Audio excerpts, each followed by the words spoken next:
The nature of any society is fundamentally shaped by the individuals that make it up.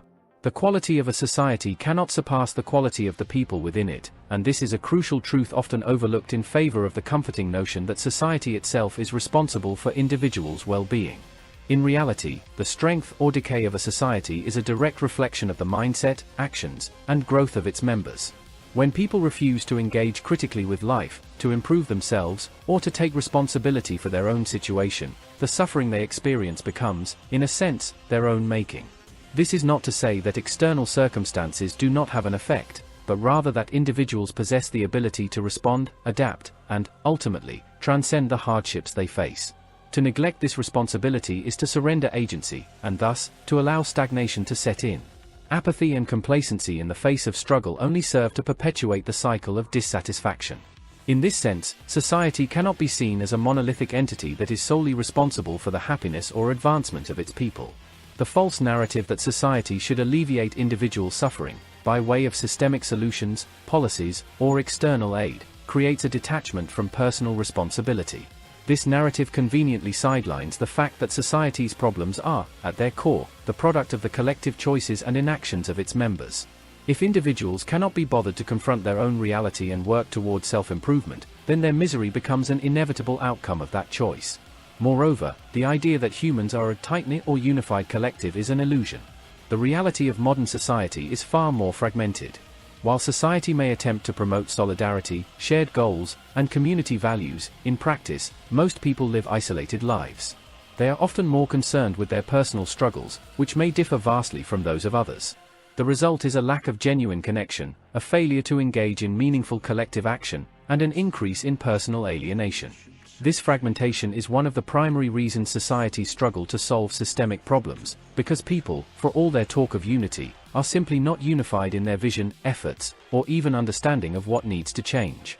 Thus, the health of a society is not a function of grand political policies or societal systems alone, but of the individuals that comprise it. If individuals are unwilling to take personal responsibility for their own development, emotionally, mentally, and even physically, then they contribute to the systemic issues that plague society. This is a truth that requires discomfort to face. The reality is that societal decline, stagnation, and collapse are not simply the fault of external forces but are the result of generations of people failing to engage meaningfully with the world and with each other. The question, then, is not whether society should offer solutions, but whether individuals will choose to take the reins of their own lives.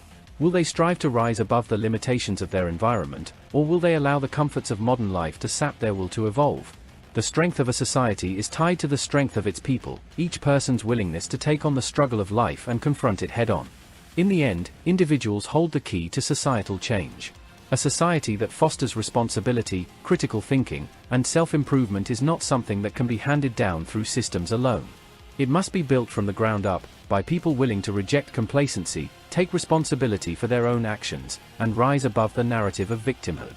Only then can a society move forward, truly unified and capable of overcoming the challenges of its time. Society, at its core, is not an intrinsic or immutable entity that is owed survival. Its endurance and evolution depend entirely on the actions, decisions, and will of the people who comprise it. The structures that define a society, the laws, systems, cultural norms, and economic frameworks, are human constructs, and their continued existence is determined by human agency. When a society collapses, it is not the result of some external force but a reflection of the internal decay within that society. The failure to address crucial issues, the inability to evolve in response to changing conditions, or a profound lack of cohesion among its members. This collapse often begins when individuals in a society stop critically engaging with the state of the world and their place within it. A society that becomes stagnant, fragmented, or self-destructive is often a society that has failed to maintain a sense of shared purpose, mutual responsibility, and adaptability. The failure to face the harsh realities of life, to confront challenges with resolve, and to make difficult decisions can lead to a gradual erosion of societal structures. The longer this inertia persists, the more likely it becomes that the society will crumble, not because of some unpredictable or unavoidable event, but because of the collective inaction or misguided priorities of its people.